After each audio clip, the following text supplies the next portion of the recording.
Definitivamente la ciencia es muy necesaria, ya que sin ella todavía estaríamos golpeando un par de piedras para hacer fuego y viviríamos en una cueva sin electricidad, sin agua y lo que es peor, sin internet. Gracias a algunos experimentos nuestras vidas han mejorado bastante. Claro que a veces los métodos han sido bastante cuestionables. Por ejemplo, ¿sabíais que para encontrar la vacuna contra la viruela se infectó a un niño pequeño? Así es, Edward Jenner infectó a su propio hijo con la viruela bovina porque pensaba que así se volvería inmune a la terrible viruela humana. Por suerte no se equivocó. Si no, hoy en día no le conoceríamos como un importante científico un poco loco, sino directamente como un hijo de la gran... Ahora, ¿qué pasa con esos experimentos que han salido mal? ¿Qué pasa cuando utilizas a niños y las cosas se te van de las manos?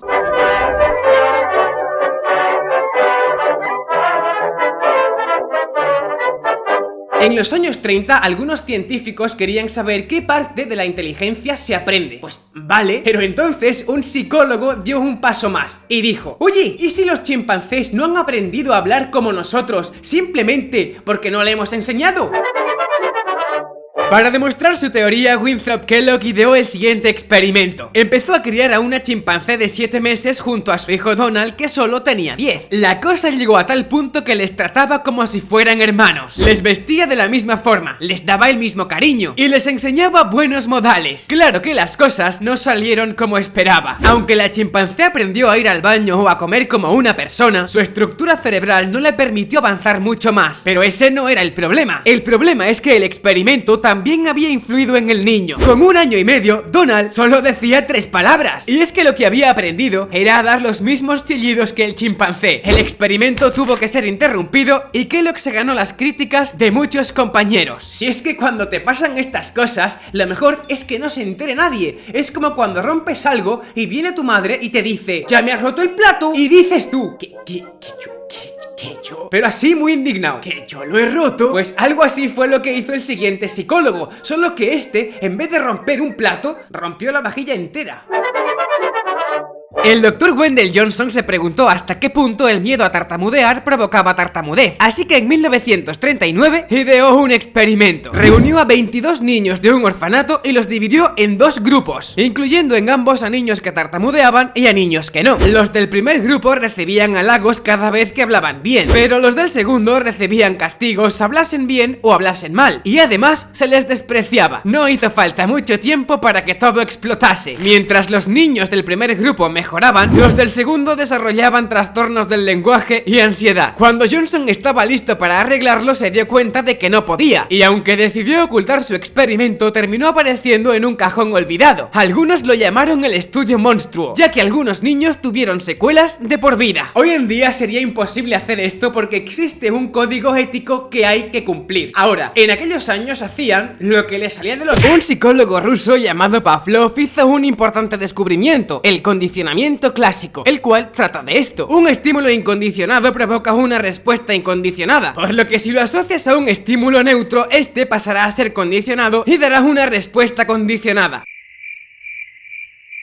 El estímulo incondicionado podría ser tu comida favorita, por ejemplo, un bombón. Cuando lo ves, empiezas a salivar. Esa sería tu respuesta incondicionada. Ahora, pongamos como estímulo neutro el sonido de una campanita, el cual no provoca en ti ninguna respuesta. Pero si durante semanas hago sonar la campanita antes de darte el bombón, se creará una conexión. Y ahora, con solo oír la campanita, empiezas a salivar. Vale, pero ¿qué pasa si te inspiras en esta técnica para crear miedo en un ser humano?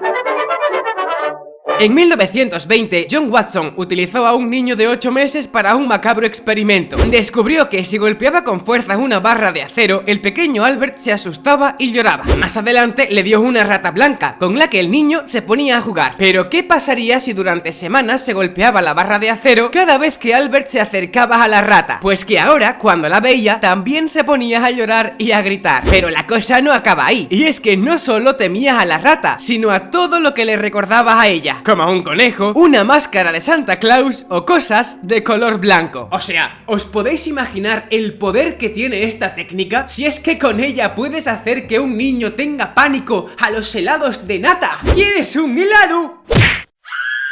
Claro que el siguiente experimento es incluso más peligroso, y es que no trataba de crear miedo, sino rabia.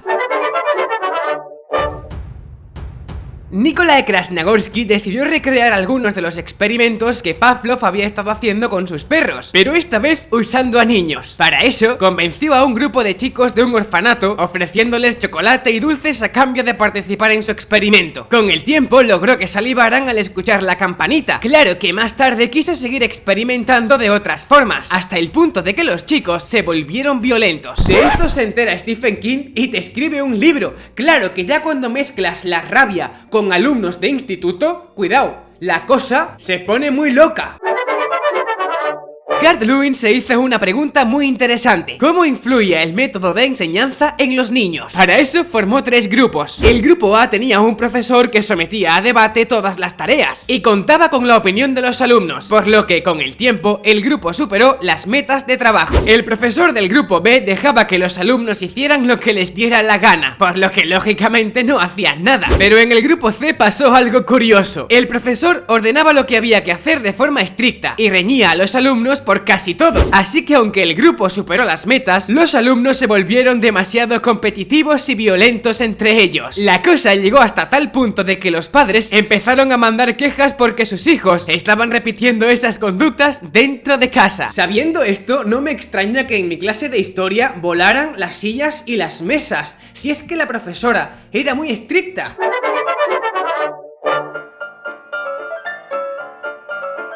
Atención a esto, porque Sheriff quiso estudiar cómo se relacionaban las personas de un grupo con personas que no pertenecen a él. Para ello, en 1954 seleccionó a 22 niños, los dividió en 2 grupos y puso a cada uno en una parte diferente de un campamento, de tal forma que un grupo no sabía que existía el otro. Durante la primera semana, cada grupo hacía sus tareas y se volvió muy unido. De hecho, se pusieron un nombre: los cascabeles y las águilas. Un día, los cascabeles descubrieron a las águilas en el que pensaban que era su campo de béisbol. Sheriff nunca se imaginó cómo reaccionaría. El campamento se convirtió en una guerra abierta entre cascabeles y águilas. Los miembros de un grupo insultaban a los del otro, quemaban las banderas enemigas y se pegaban entre ellos. Para que todo terminase, Sheriff les intentó unir, pero la rabia era tan grande que el contacto solo hacía que se atacaran más. Finalmente Sheriff dio con la clave: ponerles tareas comunes de tal forma que si querían comer o ver películas tenían que trabajar todos juntos. Es curioso